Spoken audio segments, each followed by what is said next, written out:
عید الفطر کے بعد 6 شوال کو جناب محمد کریم صلی اللہ علیہ وسلم تشریف فرمائے اور آپ نے اعلان کر دیا ہے انفروا خفافا وثقالا، نکلو ہلکی ہو یا بوجھل، اللہ کی راہ میں اپنا وزن بڑھاؤ اور اللہ کی راہ میں اپنے وزن کو توڑو اور پیش کرو اپنے آپ کو۔ وہاں نبی رحمت صلی اللہ علیہ وسلم نے غزوہ احد کے لیے اعلان کیا۔ 4 کڑیے نوجوان نبی رحمت صلی اللہ علیہ وسلم کے پاس آتے ہیں اور عرض کرتے ہیں اللہ کے رسول صلی اللہ علیہ وسلم، ہم 4 بھائی جہاد کے لیے اپنے آپ کو تیار کر کے آپ کو حضور حاضر ہو گئے ہیں، ہمیں اجازت دیجیے کہ ہم اپنی جانوں کو اپنے مالک کے حضور پیش کر سکیں۔ اور ایک ہماری درخواست یہ ہے کہ ہمارے والد محترم بزرگ ہو گئے ہیں، سفید بال ہیں اور پاؤں میں بھی تھوڑے سے پاؤں سے بھی معذور ہیں، ہماری درخواست یہ ہے کہ ہم چاروں بھائی جہاد کے لیے جا رہے ہیں، لیکن ہمارے والد محترم بھی ہمارے ساتھ جانا چاہتے ہیں، آپ مہربانی کر کے ان کو روکیں، وہ گھر میں رہیں، ہم چاروں جاتے ہیں۔ رسول اللہ صلی اللہ علیہ وسلم نے ان کی بات سن کر حکم دیا کہ آپ جاؤ اور اپنے والد محترم کو لے آؤ۔ کچھ ہی دیر بعد ایک بزرگ، جوانوں جیسا جذبہ رکھنے والا بزرگ، سفید ریش، گنگریالے بال، سفید رنگ، لیکن چلتے ہوئے تھوڑا لڑکھڑاتا ہوا نبی محترم صلی اللہ علیہ وسلم کے پاس پہنچا۔ حضور صلی اللہ علیہ وسلم نے پوچھا یہ کون تھے؟ بنو خزرج کے قبیلہ بنو سلمہ کے رئیس جناب عمر بن جموح رضی اللہ تعالی عنہ، سید الانصار۔ نبی محترم صلی اللہ علیہ وسلم نے پوچھا عمر کیسے ہو؟ بڑی جذبے سے اور بڑے ادب سے عرض کیا کہ اللہ کے رسول صلی اللہ علیہ وسلم، آپ کا ساتھی عمر آپ پر جان قربان کرنے کے لیے تیار ہے۔ رسول اللہ صلی اللہ علیہ وسلم نے بیٹوں کی طرف اشارہ کیا اور کہا عمر، یہ تمہارے 4 جوان بیٹے جہاد میں جا رہے ہیں، تم اب بزرگ ہو گئے ہو، بال بھی سفید ہو گئے ہیں اور پوزیشن تمہاری یہ ہے کہ تھوڑا سا معذوری بھی محسوس کرتے ہو، تو تم پر جہاد فرض نہیں ہے، واجب نہیں ہے، تمہارے لیے اجازت ہے کہ تم گھر میں رہو۔ تاریخ نے یہ الفاظ محفوظ رکھے ہیں۔ طالب ہاشمی نے لکھا عمر بن جموح کی آنکھوں سے موٹے موٹے آنسو گرے اور عرض کرنے لگے اللہ کے رسول صلی اللہ علیہ وسلم، ابھی کچھ ہی دیر ہوئی ہے کہ مجھے ہدایت نصیب ہوئی ہے اور میں نہیں جانتا کہ میرے کتنے لمحے زندگی کے باقی ہیں۔ یہ نوجوان ہیں، ممکن ہے ان کو پھر کبھی موقع مل جائے، میں اس موقع کو اپنے ہاتھ سے نہیں جانے دینا چاہتا اور مجھے اپنے اللہ کے حضور جانے کا سب سے زیادہ شوق ہے، اور مجھے اجازت دیجیے کہ میں اپنی اس جان کو اس لنگڑاتی ہوئی پوزیشن میں اپنے اللہ کے حضور جاؤں اور اسی پوزیشن میں جنت میں چلا جاؤں۔ نبی رحمت صلی اللہ علیہ وسلم نے جب ان کی کیفیت دیکھی، ان کے جذبات دیکھے، آپ نے ان بیٹوں کو مخاطب کر کے کہا بیٹا اپنے ابو کو اجازت بھی دو اور خوشی سے ساتھ لے کے بھی چلو، اس لیے کہ اس بندے کے جذبے کی جو کیفیت ہے، تمہارے اس والد کے جذبے کی جو کیفیت ہے، پوری دنیا کی نیکیاں بھی اکٹھی کر لی جائیں لیکن اس کے جذبے کی کیفیت سب سے بہترین کیفیت ہے۔ یہ جو شوق شہادت ہے، یہ وہ شوق شہادت ہے جس کے بارے میں سید عالم صلی اللہ علیہ وسلم نے فرمایا واللہ لقد انی اقتل فی سبیل اللہ ثم احیا ثم اقتل ثم احیا ثم اقتل ثم احیا ثم اقتل. اللہ کی قسم، قسم اٹھا کے الفاظ ہے، اللہ کی قسم تو مجھے جو چیز سب سے زیادہ پسند ہے وہ یہ ہے کہ میں اپنے اللہ کے حضور مارا جاؤں، اللہ کی رضا کے لیے مارا جاؤں، قتل کیا جاؤں. اللہ پھر مجھے اپنی رحمت سے زندہ کر دے، میں پھر مارا جاؤں، پھر زندہ ہوں، پھر مارا جاؤں، پھر میرا مالک مجھے موقع دے. 3 دفعہ آپ نے ارشاد فرمایا کہ میرا دل کرتا ہے کہ میں اپنی جان کو بار بار اپنے مالک کے حضور پیش کر دوں. حضرات عمر بن جموح سید الانصار کی میں بات کر رہا تھا. سید کائنات صلی اللہ علیہ وآلہ وسلم کے ساتھ شوق سے اس کیفیت میں الگ ہوئے. گھر گئے، تیاری کر کے اپنے گھر سے باہر نکلے اور اپنے گھر کی چوکھٹ پر کھڑے ہوئے اور کھڑے ہو کر آسمان کی طرف نگاہ اٹھائی اور چوکھٹ کو مضبوطی سے پکڑ کر کہنے لگے اللہم ارزقنی شہادت، اللہم لا تردنی الی اہلی خائبا. مالک تیرا بندہ تیرے حضور یہ درخواست کر رہا ہے کہ مجھے از حد خواہش ہے مجھے شہادت سے سرفراز کرنا. تیرا بندہ تیرے حضور یہ عرض کر رہا ہے، اب عمر کے اس حصے میں ہوں میرے مالک، اب مجھے ناکام میرے اہل خانہ کے پاس واپس نہ لانا. میں واپس گھر نہیں آنا چاہتا ہوں، میں اپنے اللہ کے حضور اپنے آپ کو قربان کرنا چاہتا ہوں. لا تردنی الی اہلی خائبا. میرے مالک اس پوزیشن میں ناکام اور نامراد کر کے مجھے میرے گھر نہ لانا. شہادت کے زیور کو پہنا کر اس مرتبے کو دے کر مجھے سرفراز کرنا. اب یہ دعا کر کے جناب عمر گھر سے نکل پڑتے ہیں، محمد کریم صلی اللہ علیہ وسلم کے ساتھ ہیں. اور پھر نتیجہ کیا نکلتا ہے؟ غزوہ احد میں ایک وقت وہ آتا ہے کہ جب مسلمان فتح پاتے ہیں، پھر ایک وقت وہ آتا ہے فتح بظاہر آزمائش میں بدل جاتی ہے، اور جب آزمائش میں بدلتی ہے تو عمر بن جموح کا کہ جذبات اس وقت دیدنی جذبات تھے، اور یہی وہ وقت تھا جب شہادت کے مرتبے پر آپ سرفراز ہوئے. محمد کریم صلی اللہ علیہ وسلم دوبارہ اللہ نے جب فتح نصیب فرمائی غزوہ احد میں، حضور صلی اللہ علیہ وسلم اپنے ساتھیوں کو دیکھتے ہوئے میدان میں دیکھ رہے ہیں اور چل پھر رہے ہیں. اتفاق سے جب عمر بن جموح کے پاس آئے، جناب عمر کا لاشا پڑا ہوا خون و خاک میں غلطاں اسی کیفیت میں، میرے آقا صلی اللہ علیہ وسلم نے فرمایا عمر نے اپنے اللہ کے ساتھ کیا وہ وعدہ پورا کر دیا ہے. کتنے ایسے لوگ ہیں اپنے مالک کے حضور جب وہ قسمیں کھا لیتے ہیں، اللہ سے وعدہ کر لیتے ہیں، اللہ تعالیٰ ان کا وعدہ قبول کرتا ہے، ان کی قسموں کو قبول کر لیتا ہے. اور آج اللہ نے عمر کو سچی شہادت سے سرفراز کر دیا ہے. پھر میرے آقا صلی اللہ علیہ وسلم نے فرمایا خدا کی قسم میں اپنی آنکھوں سے دیکھ رہا ہوں کہ عمر جب جنت میں پہنچا ہے اور جنت میں چل پھر رہا ہے، اور اس کے پاؤں کی معذوری کو بھی اللہ نے ٹھیک کر دیا اور جنت میں اس کا استقبال ہو رہا ہے. حضرات، اور یہ اکیلے ہی نہیں، تاریخ میں تو ان کے گھر میں بڑے بڑے کمال قسم کے مراتب رکھے ہیں.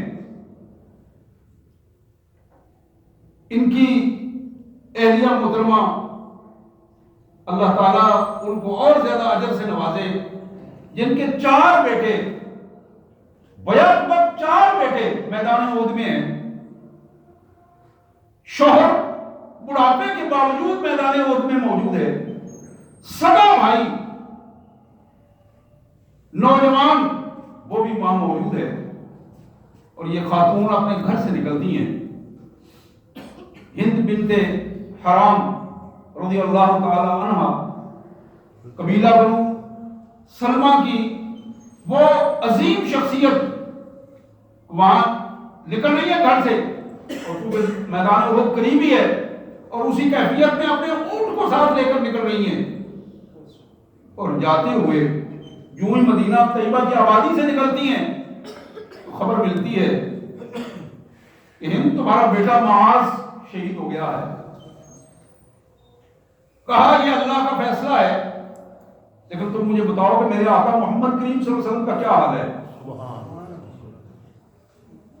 آگے بڑھتی ہیں، پھر اطلاع ملتی ہے کہ تمہارا بھائی شہید ہو گیا ہے۔ یہ حدیث کے الفاظ ہیں جو میں آپ کے سامنے رکھ رہا ہوں، سیرت کے الفاظ ہیں۔ اسے پھر اطلاع ملتی ہے، جب بھائی کی اطلاع ملتی ہے پھر اس کا وہی سوال ہے محمد کریم صلی اللہ علیہ وسلم کا کیا حال ہے، مجھے آپ کی کے حوالے سے بتایا جائے۔ اور ان دو خبروں کو سن کر تیسری خبر جب اسے ملتی ہے کہ تمہارا شوہر بھی شہادت کے مرتبے پر فائز ہو گئے ہیں، اس نے پھر وہی سوال کیا، اور جواب دینے والے نے بتایا وہ دیکھو ہند، وہ سامنے دیکھو محمد کریم صلی اللہ علیہ وسلم میدان احد میں اپنے ساتھیوں کے ساتھ اپنے ساتھیوں کی تدفین فرما رہے ہیں۔ اس نے ایک جملہ کہا جو آج تک تاریخ میں محفوظ رکھا ہوا ہے، کل مصیبت بعد جلد، خدا کی قسم محمد رسول اللہ صلی اللہ علیہ وسلم کی ذات مبارک کو دیکھ کر آج میری ساری مصیبتیں ٹل گئی ہیں، اللہ نے آج مجھے ساری کی ساری آسانیاں پیدا کر دی ہیں۔ میں نے بیٹوں کی قربانی دی ہے، میں نے بھائی کی قربانی دی ہے، میں نے اپنے شوہر کی قربانی دی ہے، اور ان ساری قربانیوں کو میں اپنے اللہ کے حضور پیش کر رہی ہوں، اور اس خوشی کے ساتھ پیش کر رہی ہوں کہ میرے آقا صلی اللہ علیہ وسلم میرے آقا ہیں، میرے سربراہ ہیں، میرے پیارے نبی اور رسول ہیں، اور ان کی اقتداء میں آج ان قربانیوں کے لیے میں اپنے اللہ کے حضور خوش ہوں۔ اپنے ایک بیٹے کو، ایک بھائی اور شوہر کو اپنے اونٹ پر سوار کرتی ہیں، تینوں میتیں اکٹھی، بڑی جری خاتون، ایک میت کو اونٹ پر لانا بھی اپنی جگہ میں ایک بات ہوتی ہے، بڑی جری خاتون جرأت کے ساتھ، ایمانی جذبے کے ساتھ تین میتوں کو اونٹ پر لاتی ہیں، باندھتی ہیں، اور واپسی پر میدان احد سے مدینہ طیبہ کی طرف چل پڑتی ہیں۔ راستے میں آبادی سے نکلتے ہوئے ام المومنین سیدہ عائشہ صدیقہ سلام اللہ علیہا سے ملاقات ہوتی ہے، تو سیدہ صدیقہ نے پوچھا ہند تم میدان سے آ رہی ہو، بتاؤ میرے آقا صلی اللہ علیہ وسلم کا کیا حال ہے۔ تو انہوں نے بتایا کہ بالکل محمد کریم صلی اللہ علیہ وسلم اپنے ساتھیوں کے ساتھ صحابہ کرام کی شہداء کی تدفین میں مصروف ہیں۔ یہ باتیں کر رہی تھی تو اونٹ وہاں بیٹھ گیا، مدینہ طیبہ کی آبادی کے باہر ہی بیٹھ گیا اونٹ۔ وہ بڑی کوشش کی انہوں نے چلانے کی، تو ام المومنین نے کہا کہ ممکن ہے اس پر وزن زیادہ ہو گیا ہو۔ کہا نہیں ہوں سیدہ محترمہ، یہ وہ اونٹ ہے جس پہ میں نے اس سے کئی گنا زیادہ بوجھ لادا ہے۔ اور جب اس اونٹ کو اٹھا کر اس کا منہ احد کی طرف واپس کیا، اس نے دوڑنا شروع کر دیا۔ اسی پوزیشن میں انہی تینوں میتوں کو لے کر محمد کریم صلی اللہ علیہ وسلم کے پاس گئی اور عرض کیا میرے آقا یہ اونٹ مدینہ کی طرف نہیں جا رہا، احد کی طرف واپس آ رہا ہے۔ آپ نے فرمایا ہند یہ بتاؤ ان شہداء میں سے کسی نے اپنے گھر سے نکلتے ہوئے کوئی دعا تو نہیں کی تھی؟ عرض کی اللہ کے رسول صلی اللہ علیہ وسلم ہاں میرے شوہر نے دعا کی تھی۔ عمر بن جموح میرے شوہر نے سید الانصار میں دعا کی تھی، اور چوکھٹ میں کھڑے ہو کر اپنے اللہ کے حضور دعا کی تھی، اللہم ارزقنی شہادہ، لا اللہم لا تردنی الی اہلی خائبا۔ یہ میرے شوہر نے دعا کی تھی۔ تو آپ نے فرمایا پھر ہند جہاں اللہ نے اس کی شہادت کی دعا قبول کی ہے، وہاں اللہ نے اس کی یہ دعا بھی قبول کر لی ہے کہ اب وہ اپنے گھر میں نہیں جائے گا، اس کی میت گھر کی طرف نہیں، اس کی میت کی تدفین یہی ہوگی۔ تو رسول اللہ صلی اللہ علیہ وسلم نے ہند کے بھائی کو اور اس کے شوہر کو ملا کر ایک قبر میں ان کی تدفین کی، اکٹھی تدفین کی۔ اب اس تدفین کے 6 ماہ بعد ان کے بیٹے کا یہ بیان ہے، 6 ماہ بعد میں نے چاہا کہ میں اپنے باپ اور ماموں کی قبر کو الگ الگ کر دوں، تو میں نے 6 ماہ بعد جب قبر کو کھولا تو قبر کی پوزیشن یہ تھی کہ اس میں بالکل ایسے جیسے ابھی دفنایا گیا ہو. ان کے کفن اور ان کے جسم کی کیفیت یہ تھی کہ اسی طرح شہادت کی کیفیت سامنے نظر آ رہی تھی. اور پھر احد کے ان شہداء کی قبروں میں پانی آنے کی وجہ سے اور طوفان کی وجہ سے ایک دفعہ 30-40 سال بعد ان قبروں کو کھولا گیا اور ان کو جب درست کرنے کے لیے دیکھا گیا تو پھر بھی جناب عمر بن جموح کی قبر اسی کیفیت میں اور ان کا جسم اطہر اور ان کا کفن اسی کیفیت میں بالکل شہادت کے رنگ میں موجود ہے. حضرات ٹوٹل اس اللہ کے بندے کو 3 سال موقع ملا ہے. 3 سال اسلام کے اندر 3 سال موقع ملا. رسول کائنات صلی اللہ علیہ وسلم جب مدینہ طیبہ آ رہے تھے ہجرت کر کے، ان کا بڑا بیٹا معاذ بن عمر رضی اللہ تعالیٰ عنہ بیعت عقبہ کبیر جس میں 85 افراد تھے، مدینہ طیبہ سے ان افراد نے مکہ مکرمہ میں عقبہ گھاٹی میں اللہ کے رسول صلی اللہ علیہ وسلم کی بیعت کی تھی. اور یہ وہ ہجرت کا سبب بنا تھا کہ رسول اللہ صلی اللہ علیہ وسلم مدینہ منورہ سے ہجرت کر کے مکہ سے مدینہ کی طرف تشریف لائے. اس میں عمر کا بیٹا معاذ موجود تھا اور وہ مسلمان ہو گیا اور بیعت کر کے گیا تھا.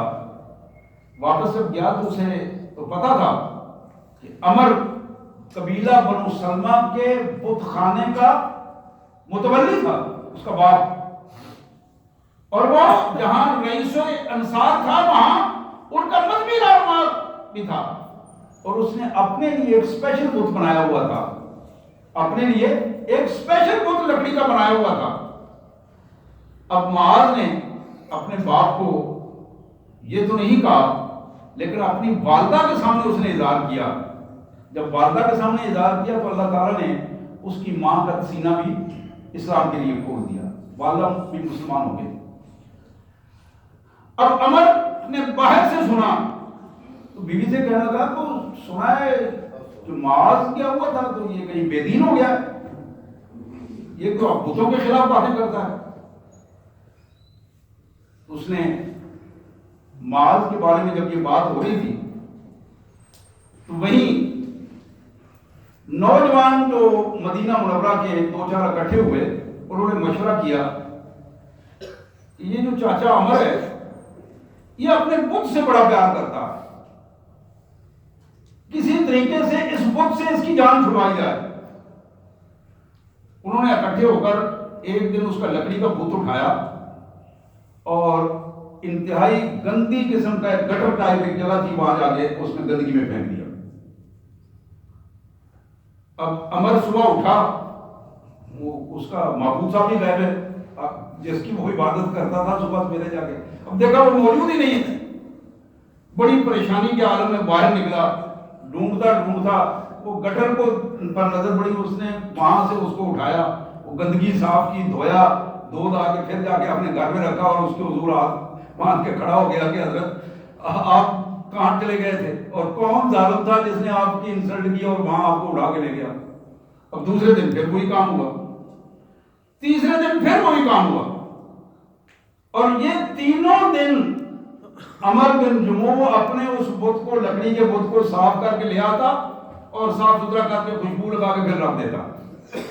چوتھے دن اس نے اس طرح کیا اور تنگ آ کے اپنی تلوار اس بت کے گلے میں ڈال دی اور کہا اب تم اپنی حفاظت تم خود کرو، اب اپنی حفاظت تم خود کرو، تم میرے معبود ہو، میں کہاں تمہیں لا کر گندگی صاف کرتا ہوں اور دھوتا رہوں. اب وہ لڑکوں نے دیکھا کہ وہ تو اٹھانے کے لیے جب گئے تو اس کے گلے میں تلوار تھی، وہ سارے ہنسنے لگے، انہوں نے کہا کہ آج صحیح اس کو سزا دیتے ہیں. وہ تلوار اٹھا کے انہوں نے قابو کر لی اور انہوں نے ڈھونڈا ایک جگہ پہ کتا مرا ہوا پڑا تھا، وہ مرے ہوئے کتے کو اور اس بت کو اکٹھا رسی کے ساتھ باندھا. انہوں نے کتے کو باہر رکھا اور اس بت کو اس کتے کے ساتھ باندھ کے کنویں کے اندر گندگی کے اندر لٹکا دیا. اب عمر صاحب صبح پھر اٹھے اور دیکھا کہ یہ کیا ہو گیا میرے ساتھ. وہیں چلتے پھرتے وہاں پہنچے اب اس کو واقعتاً وہ اندر کی ایک روشنی کی کیفیت، ہدایت کی کیفیت پیدا ہوئی. اس نے کہا تم کیسے معبود ہو کہ میں سب سے بڑا بیوقوف ہوں جو تمہاری عبادت کرتا ہوں. تمہیں تو اتنی عقل نہیں ہے کہ کون تمہیں مارنے والا ہے اور کون اس طرح مرے ہوئے کتے کے ساتھ تمہیں انہوں نے رکھا ہوا ہے. اب اسی پوزیشن میں اس کو وہیں چھوڑا، پھر اٹھایا نہیں، اور آپس کے اندر بڑبڑاتے ہوئے واپس آ رہا تھا. تو راستے میں ایک پرانا دوست ملا، مسلمان ہو گیا تھا وہ. اس نے کہا اگر کیا بات ہے، کیوں بڑبڑا رہے ہو، خیر ہے؟ اس نے کہا یار اس طرح عجیب قسم کی جو صورت حال ہے، ہم اس کو عبادت کرتے ہیں اور اس کو اپنی عبادت کو خود بھی نہیں کر سکتا. یہاں رک کر ذرا غور کیجئے اس حوالے سے، اور یہ بہت بڑا پیغام ہے ہمارے لیے کہ آج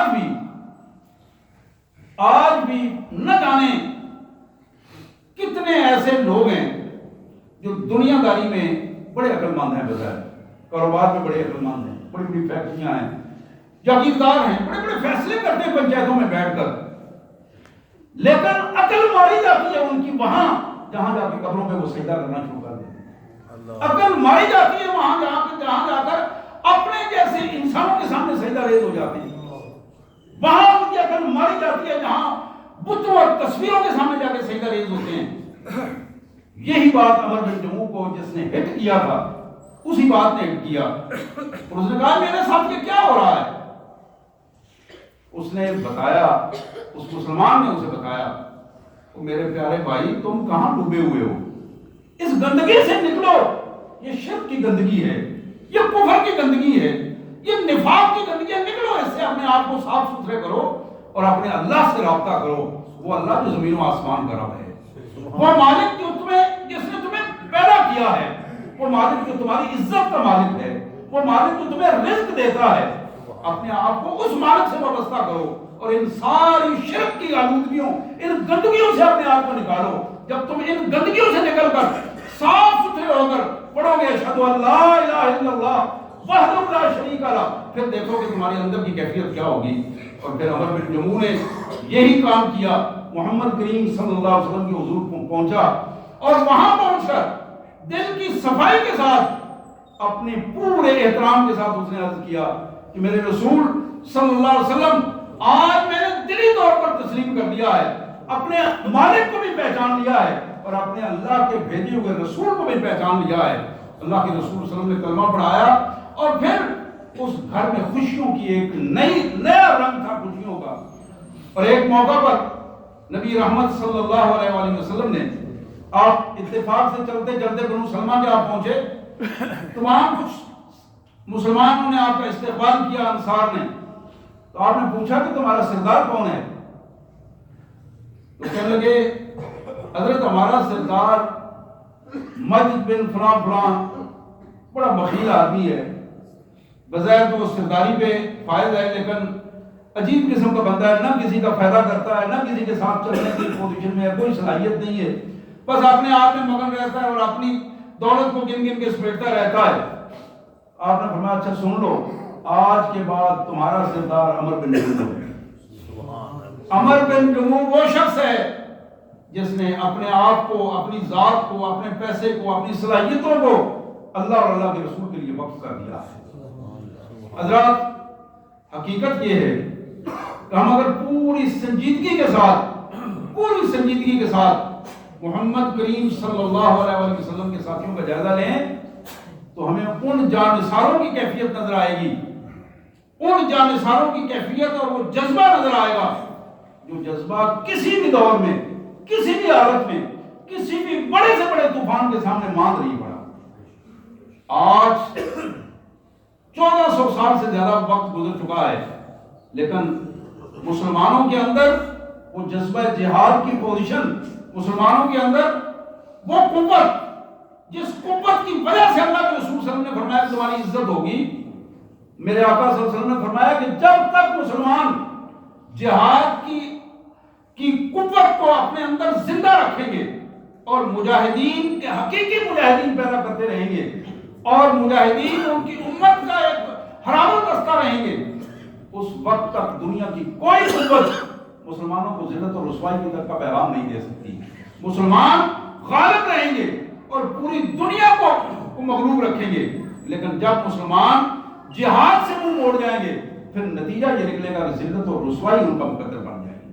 پھر دنیا کی نعمتیں تو ان کے پاس ہوں گی، دنیا کی نعمتیں اور وسائل رکھنے کے باوجود ان کی پوزیشن یہ ہوگی کہ وہ ذلت اور رسوائی ان کے اوپر مسلط کی جاتی رہے گی. اور پھر آپ نے فرمایا کہ الجہاد ماضٍ الی یوم القیامہ، جہاد قیامت تک جاری رہے گا. اور حقیقت یہ ہے یہ جو جذبہ ہے ایک چنگاری کی پوزیشن میں. اب تو ہم بحیثیت قوم اپنے تعلق اپنا قرآن سے کمزور کر چکے ہیں، اللہ سے کمزور کر چکے ہیں، رسول اللہ سے کمزور کر چکے ہیں. اقبال مرحوم نے بڑی خوبصورت بات کہی تھی، نہیں ہے نا امید ہے اقبال اپنی کشت ویراں سے، ذرا نم ہو تو یہ مٹی بڑی زرخیز ہے ساتھی. یہ جو اندر ایک شعلہ ہے، چنگاری ہے، لا الہ الا اللہ محمد رسول اللہ کے پڑھنے والوں کے اندر جو چنگاری ہے وہ ابھرتی ہے اور ابھر کر ایک قوت بنتی ہے، اور وہ قوت بن کر اپنے آپ کو شعلہ جوالہ بنا دیتی ہے. یہ نوجوان حسن صدیقی پائلٹ جس نے یہ طیارے گرائے ہیں، آپ شاید جانتے ہوں گے یہ ایک دینی گھرانے کا فرد ہے. اس کے والد محترم میں ذاتی طور پر ان کو جانتا ہوں، ڈاکٹر معراج الہدیٰ صدیقی کراچی جماعت اسلامی کے امیر رہے، اب بھی وہاں صوبہ سندھ کے امیر رہے. انتہائی متقی انسان. اس کا یہ نوجوان بیٹا حسن صدیقی پائلٹ، جس کی عام وائرل ہوئی ہیں تصویریں بھی اور ویڈیو عام چل رہی ہیں. حقیقت یہ ہے کہ جہاں ایمان کا جذبہ مضبوط ہوگا، جہاد کا جذبہ مضبوط ہوگا، وہاں کامیابی اور فتح سامنے آ رہی ہے. جہاں ایمان کا جذبہ مضبوط نہیں ہوتا، مادیت پرستی ہوتی ہے، یا پھر فرقہ بندی ہوتی ہے، یا پھر مفادات تحفظات ہوتے ہیں، وہاں کسی بھی صورت میں کامیابی عارضی طور پر تو مل سکتی ہے لیکن مکمل کامیابی حاصل نہیں ہوتی. وہاں ٹیکس کے بنیاد پر فیصلہ ہوتا ہے، داؤ پیچ ہوتے ہیں، اور ان داؤ پیچوں میں جو زیادہ بدترین داؤ پیچ لگا سکتا ہے وہ کامیاب ہوتا ہے. لیکن جہاں ایک بندہ مومن اللہ کی دی ہوئی اس ایمان کی صلاحیت کی بنیاد پر لڑتا ہے، اس صلاحیت کی بنیاد پر میدان میں آتا ہے، تو پھر نتیجہ کیا نکلتا ہے؟ جہاں اللہ تبارک و تعالیٰ نے فرمایا، یہ بڑی خوبصورت جملہ تھا جو اللہ تبارک و تعالیٰ نے فرمایا کہ لوگوں ایمان والوں کی طرف سے وہ صرف اللہ ہی کافی ہے لڑنے کے لیے. یہ جس آیت کا میں ترجمہ کر رہا تھا، ایمان والوں کی طرف سے اللہ کافروں کے ساتھ لڑنے کے لیے کافی ہے. ایمان والا اپنے آپ کو جب ایمان کے بلبوتے پر میدان قتال اور میدان جہاد میں دونوں پاؤں مضبوط پاؤں پر کھڑا ہو کر پورے قد کے ساتھ کھڑا ہو کر جب کفر اور باطل کو للکارتا ہے تو پھر نتیجہ یہ نکلتا ہے کہ اللہ تبارک و تعالیٰ اس کے ایمان میں بھی اضافہ کرتے ہیں، اس کی قوت میں بھی اضافہ کرتے ہیں، اور اس کی بعض اوقات ایک للکار جو ہے وہ اگلے کی موت کا سبب بن جایا کرتی ہے. حضرات یہی وہ بنیاد ہے، ورنہ آج مادیت پرستی نے ذلت اور رسوائی کی انتہا کر دی ہے. پیسہ پیسہ پیسہ، اور ان چیزوں نے مفادات اور تحفظات، ان چیزوں نے ہمیں زندگی کے اس لطف سے ناآشنا کر دیا ہے، زندگی کی اس حقیقت سے ہم دور ہو گئے ہیں. اقبال مرحوم نے بڑی خوبصورت بات ایک دوسرے جگہ پہ کہی تھی، عصر حاضر ملک الموت ہے تیرا کہ جس نے قبض کی روح تیری دے کے تجھے فکر معاش، دل رستہ ہے حریفانہ کشاکش سے تیرا، زندگی موت ہے کھو دیتی ہے جب ذوق خراش. یہی ایمان اپنی جان قربان کرنے کے لیے ہمارے کی طرح بڑھاپے میں وہ تڑپ رہا ہے کہ میں اپنے اللہ کے حضور جاؤں اور اپنی جان کو قربان کر دوں، اور وہاں جان کے لالے پڑے ہوتے ہیں مشرکین، منافقین اور کفر کے حوالے سے. وہ اپنی جان کو بچانے کے لیے کبھی کہیں اور کبھی کہیں ترلے اور منتوں کی پوزیشن میں ہوتے ہیں. اللہ سے دعا ہے اللہ تبارک و تعالیٰ ہمیں صحابہ جیسا ایمان عطا فرمائے، ان کی اطاعت گزاری میں محمد الرسول صلی اللہ علیہ وسلم کے حضور جذبہ محبت اور جذبہ جہاد کے ساتھ اللہ تبارک و تعالیٰ میں زندگی کو بسر کرنے کی توفیق عطا فرمائے۔ وآخر دعوانا الحمدللہ رب العالمین۔